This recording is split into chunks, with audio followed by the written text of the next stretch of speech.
जय श्री कृष्णा। आज शनिवार के दिन आइए सुनते हैं शनिदेव और सूर्यदेव की यह कथा। धर्म ग्रंथों के अनुसार सूर्य की द्वितीय पत्नी के गर्भ से शनिदेव का जन्म हुआ। जब शनिदेव छाया के गर्भ में थे तब छाया भगवान शंकर की भक्ति में इतनी ध्यान मग्न थी कि उसने अपने खाने पीने तक शुद्ध नहीं थी, जिसका प्रभाव उसके पुत्र पर पड़ा और उसका वर्ण श्याम हो गया। शनि की श्याम वर्ण को देखकर सूर्य ने अपनी पत्नी छाया पर आरोप लगाया कि शनि मेरा पुत्र नहीं है। तभी से शनि अपने पिता से शत्रु भाव रखते हैं। शनिदेव ने अपनी साधना तपस्या द्वारा शिव जी को प्रसन्न कर अपने पिता सूर्य की भांति शक्ति प्राप्त की और शिव जी ने शनिदेव को वरदान मांगने को कहा। तब शनिदेव ने प्रार्थना की कि युगों युगों में मेरी माता छाया की पराजय होती रही है। मेरे पिता सूर्य द्वारा अनेक बार अपमानित व प्रताड़ित किया गया है। अतः माता की इच्छा है कि मेरा पुत्र अपने पिता से मेरे अपमान का बदला ले और उनसे भी ज्यादा शक्तिशाली बने।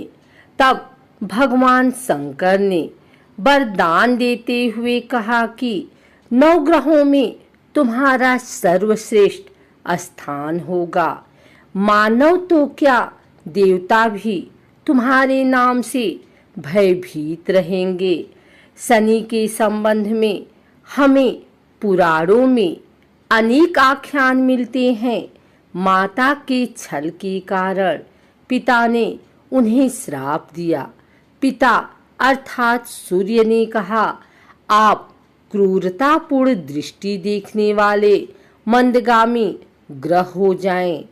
यह भी आख्यान मिलता है कि शनि के प्रकोप से ही अपने राज्य को घोर दुर्भिक्ष से बचाने के लिए राजा दशरथ उनसे मुकाबला करने पहुंचे तो उनका पुरुषार्थ देखकर शनि ने उनसे वरदान मांगने के लिए कहा। राजा दशरथ ने विधिवत स्तुति कर उन्हें प्रसन्न किया। पद्म पुराण में इस प्रसंग का सविस्तार वर्णन है। ब्रह्मवैवर्त पुराण में शनि ने जगतजननी पार्वती को बताया है कि मैं 100 जन्मों तक जातक की करनी का फल भुगतान करता हूँ।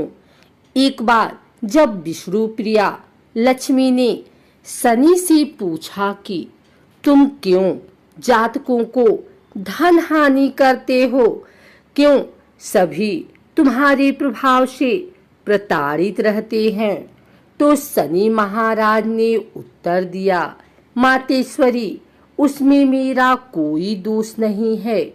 परमपिता परमात्मा ने मुझे तीनों लोकों का न्यायाधीश नियुक्त किया हुआ है, इसलिए जो भी तीनों लोकों के अंदर अन्याय करता है उसे दंड देना मेरा काम है।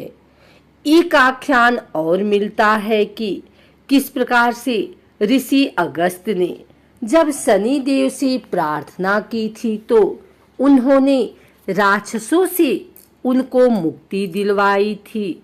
जिस किसी ने भी अन्याय किया उनको ही उन्होंने दंड दिया, चाहे वह भगवान शिव की अर्धांगिनी सती रही हों, जिन्होंने सीता का रूप रखने के बाद बाबा भोलेनाथ से झूठ बोलकर अपनी सफाई दी और परिणाम में उनको अपने ही पिता की यज्ञ में हवन कुंड में जलकर मरने के लिए शनि देव ने विवश कर दिया।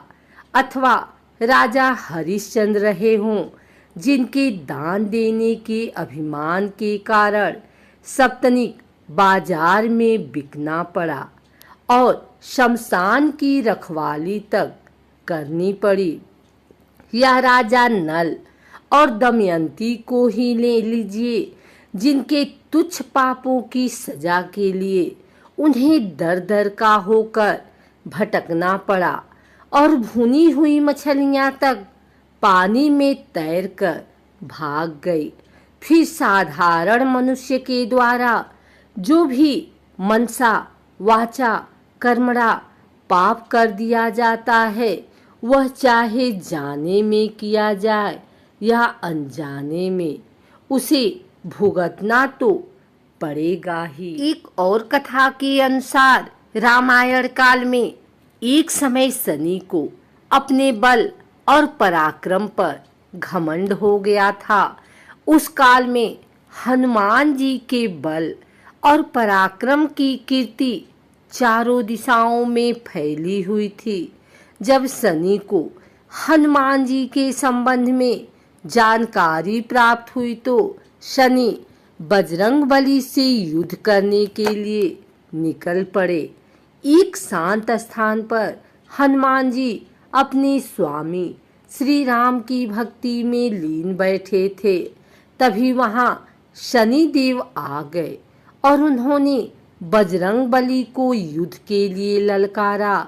युद्ध की ललकार सुनकर हनुमान जी शनि देव को समझाने का प्रयास किए, लेकिन शनि देव नहीं माने और युद्ध के लिए आमंत्रित करने लगे।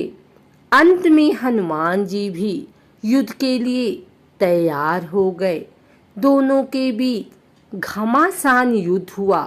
हनुमान जी ने शनि को बुरी तरह परास्त कर दिया।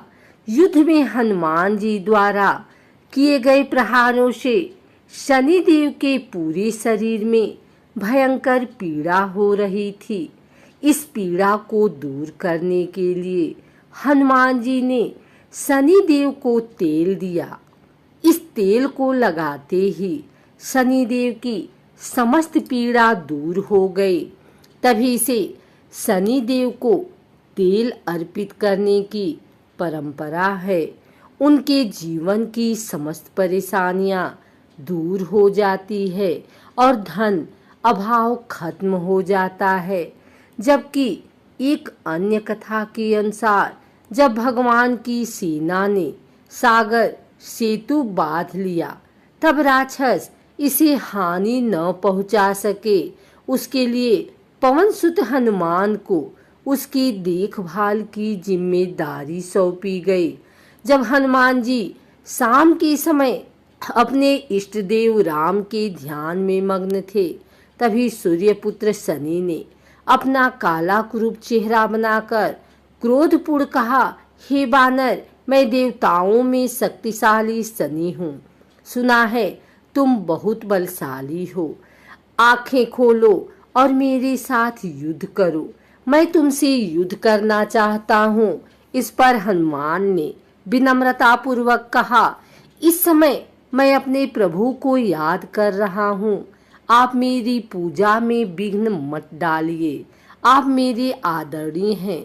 कृपा करके आप यहाँ से चले जाइए। जब शनिदेव लड़ने पर उतर आए तो हनुमान जी ने अपनी पूंछ में लपेटना शुरू कर दिया। फिर उन्हें कसना प्रारंभ कर दिया और जोर लगाने पर भी शनि उस बंधन से मुक्त न होकर पीड़ा से व्याकुल होने लगे। हनुमान ने फिर सेतु की परिक्रमा कर शनि के घमंड को तोड़ने के लिए पत्थरों पर पूंछ को झटका दे देकर पटकना शुरू कर दिया। इससे शनि का शरीर लहूलुहान हो गया, जिससे उनकी पीड़ा बढ़ती गई। तब शनिदेव ने हनुमान जी से प्रार्थना की कि मुझे बंधन मुक्त कर दीजिए। मैं अपने अपराध की सजा पा चुका हूँ, फिर मुझसे ऐसी गलती नहीं होगी। तब हनुमान जी ने जो तेल दिया उसे घाव पर लगाते ही शनिदेव की पीड़ा मिट गई। उसी दिन से शनि देव को तेल चढ़ाया जाता है, जिससे उनकी पीड़ा शांत हो जाती है और वे प्रसन्न हो जाते हैं। हनुमान जी की कृपा से शनि की पीड़ा शांत हुई थी। इसी वजह से आज भी शनि हनुमान जी के भक्तों पर विशेष कृपा बनाए रखते हैं।